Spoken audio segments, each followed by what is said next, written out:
I do want to like quickly step in and talk about one of my stories that I was going to cover because it really dovetails perfectly off of this Yep. story. Is that when our second kid was born, my wife and I wanted to do like a celebratory dinner at a sushi counter. And so we planned this, we got some childcare sorted, and we're sitting at this place that we've been multiple times here in Seattle, and we've enjoyed multiple experiences there. I had a you'll laugh at this, Ray. It was 11-year-old bottle of champagne Hmm. that I have been holding and keeping for a while.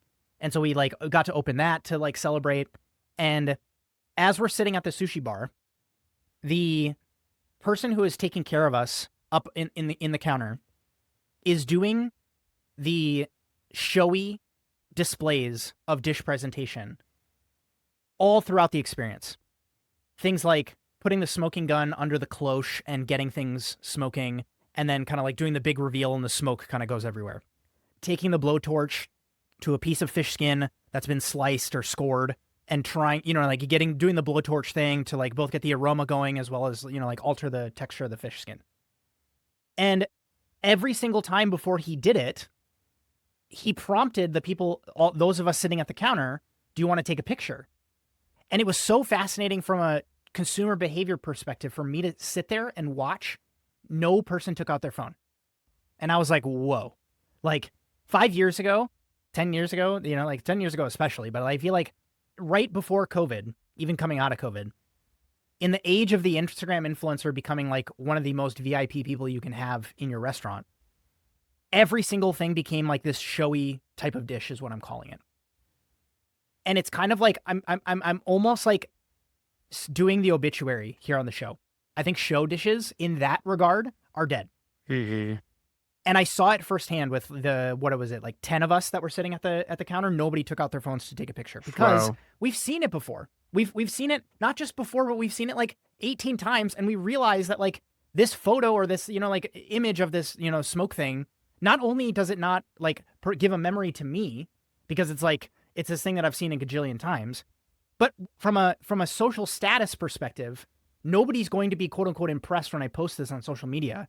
Because every restaurant is, you know what I mean? Like, not every restaurant, but I think you kind of get what I'm saying, Yep. has done this before or is doing something like this. Hmm. Now, important caveat, show dishes from this like flashy visual display of smoke and fire and sparklers and, whatever, is being replaced by, I think, genuine showcase dishes. So that's the important distinction here. And I'll give the example that I experienced at the sushi counter.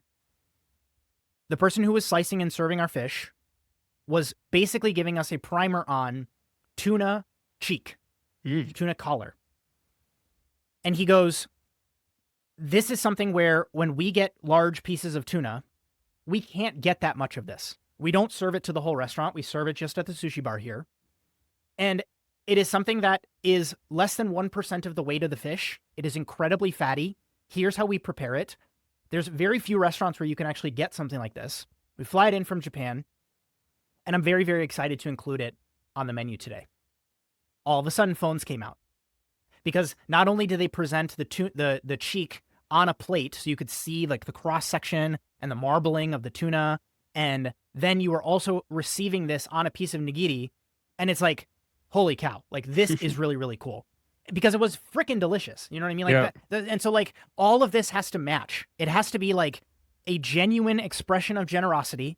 It has to be something new and exclusive that I have never seen before. And it Hmm. genuinely has to land for me when I put it in my mouth. And I think all of those things combined is like the show dish is dead.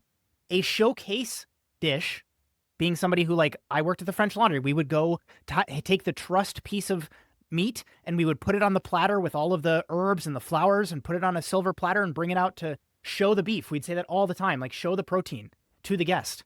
That is an interesting display, again, of generosity in a way that, again, putting a smoke gun underneath a cloche is not. And so that was just like a very anecdotal experience that is like very N of one.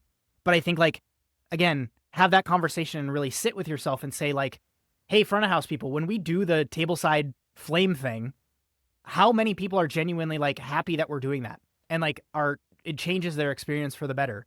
Or is this kind of played out? And again, the meta is changing. Like the meta of it all is shifting and changing. and you got to kind of adapt with the times. What are Definitely. your thoughts?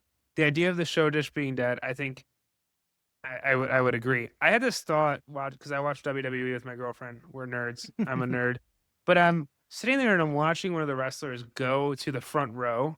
And I see a guy pull out his phone, and I had this thought in my head where it's like, I don't know that I would need to pull out my phone. I don't feel that need to pull anything out anymore. I kind of just want to experience it, and I've kind of like had this idea where it's like, I don't know if you felt this at live shows or at concerts. It's like I kind of just want to be here and, like, I came here to watch stuff, and, like, I don't really need to record, and I kind of just rely on other people to record, so maybe that's kind of a, I don't know, POS way of going about it where, like, I'll just get someone's recording later.